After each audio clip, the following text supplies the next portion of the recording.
आज हम बात करेंगे बोइंग के एयरक्राफ्ट के बारे में जो सीरियस इश्यूज फेस कर रहे हैं। पिछले 5 साल में 2 बोइंग 737 मैक्स प्लेन्स क्रैश हुए, एक इंडोनेशिया में और दूसरा इथियोपिया में। इन दोनों इंसिडेंट्स में 340 लोगों की जान चली गई और सबका रीजन था बोइंग का मैन्युफैक्चरिंग डिफेक्ट। अब तक लोगों को लगता था कि ये सिर्फ ट्रेजिक इंसिडेंट्स थे, लेकिन सच है कि बोइंग प्लेन्स आज भी सीरियस सेफ्टी कंसर्न्स को फेस कर रहे हैं। जनवरी में एक एयरक्राफ्ट का डोर प्लग ऑफ हो गया और एक एयरक्राफ्ट का टायर गिर गया और फ्यूल लीकेज की भी रिपोर्ट आई। इन सब इंसिडेंट्स की वजह से बोइंग बैंकरप्सी के एज पे आ गया। एक टाइम था जब बोइंग दुनिया की सबसे ट्रस्टेड कंपनी थी। लोग कहते थे if it is not Boeing then we are not going. Boeing 747 जो 460 पैसेंजर्स को एक साथ लेके जा सकता था, एक एविएशन रेवोल्यूशन था। लेकिन ये सब तब बदल गया जब बोइंग ने एक गलती करी। Lives are at stake. We have to speak up. And the families of the victims disagree. Did Boeing kill? उन्होंने अपने प्रोडक्ट क्वालिटी की बजाय बिजनेस और प्रॉफिट्स पे ज्यादा फोकस करना शुरू कर दिया, जो उनके डाउनफॉल का एक रीजन बना। अब बिजनेस चलाने के 2 तरीके होते हैं, एक प्रोडक्ट ड्रिवन और दूसरा बिजनेस ड्रिवन। एप्पल के फाउंडर स्टीव जॉब्स ने अपना फोकस हमेशा से प्रोडक्ट की क्वालिटी पर रखा है। जब सब लोग सेल्स और प्रॉफिट पे फोकस कर रहे थे, पर स्टीव जॉब्स जॉब पैकेजिंग और एक्सपीरियंस जैसी छोटी चीज पे ऑब्सेस्ड थे।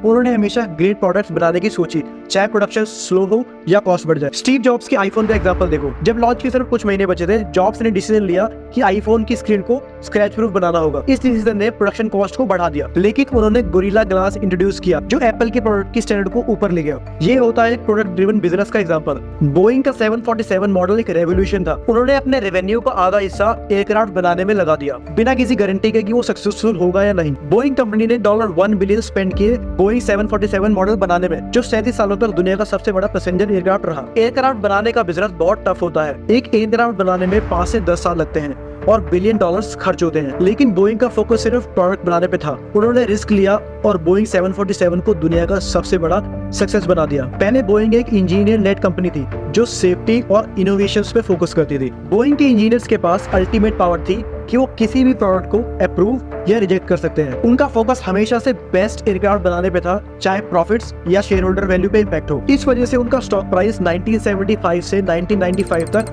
4400% बढ़ गया। 1996 में बोइंग ने मैकडॉनल्ड डॉगल्स को एक्वायर किया और यहीं से बोइंग का डाउनफॉल शुरू हुआ। मैकडॉनल्ड डॉगल्स के सीईओ हैरी स्टोनसिफर बोइंग के हेड बन गए और उन्होंने बोइंग को कॉस्ट कटिंग और आउटसोर्सिंग पर फोकस करने को कहा। बोइंग ने अपने ऑपरेशंस का 70% हिस्सा आउटसोर्स कर दिया जापान, इटली और मलेशिया जैसी कंट्रीज में। ये डिसीजन इनिशियली प्रॉफिटेबल लग रहा था, लेकिन इस आउटसोर्सिंग ने उनके ऑपरेशंस को इतना कॉम्प्लेक्स बना दिया कि इंजीनियरिंग प्रॉब्लम्स बढ़ने लगी और ड्रीमलाइनर प्रोग्राम का बजट $8 बिलियन से बढ़कर $32 बिलियन तक पहुंच गया। बोइंग ने अपने प्रॉफिट्स को प्रोडक्ट डेवलपमेंट के बजाय स्टॉक बायबैक्स में लगाने का डिसीजन लिया। 1998 से 2018 के बीच बोइंग ने $61 बिलियन अपने शेयर्स बायबैक करने में डाले, सिर्फ स्टॉक प्राइस को आर्टिफिशियली ऊपर दिखाने के लिए। और ये डिसीजन बोइंग के डाउनफॉल का एक बहुत बड़ा रीजन बना। मैनेजमेंट और इंजीनियरिंग टीम के बीच डिस्टेंस बढ़ने लग गया, जो की क्वालिटी और रिसर्च को इम्पैक्ट करने लगा। एयरबस से कंपीट करने के लिए बोइंग ने 737 मैक्स लॉन्च किया, लेकिन नए प्लेन के बजाय पुराने डिजाइन को ट्विक किया, जो एक बहुत बड़ी मिस्टेक थी। बोइंग ने जल्दी में MCAS सिस्टम को इंट्रोड्यूस किया,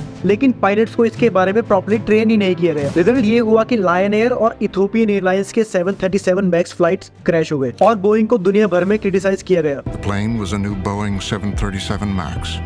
What do we know about this 737 MAX 8? The fastest selling jet in Boeing history, just introduced the year before. We don't yet know what caused this crash.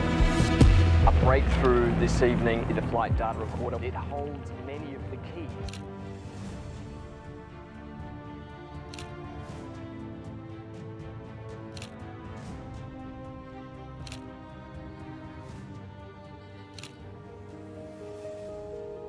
ये थी Boeing की tragic कहानी, जो एक time पे दुनिया की सबसे ट्रस्टेड कंपनी थी, लेकिन MBA स्टाइल लीडरशिप की वजह से उनका डाउनफॉल हो गया। अगर आपको ये वीडियो वैल्यूएबल लगी तो please like, comment, share and subscribe.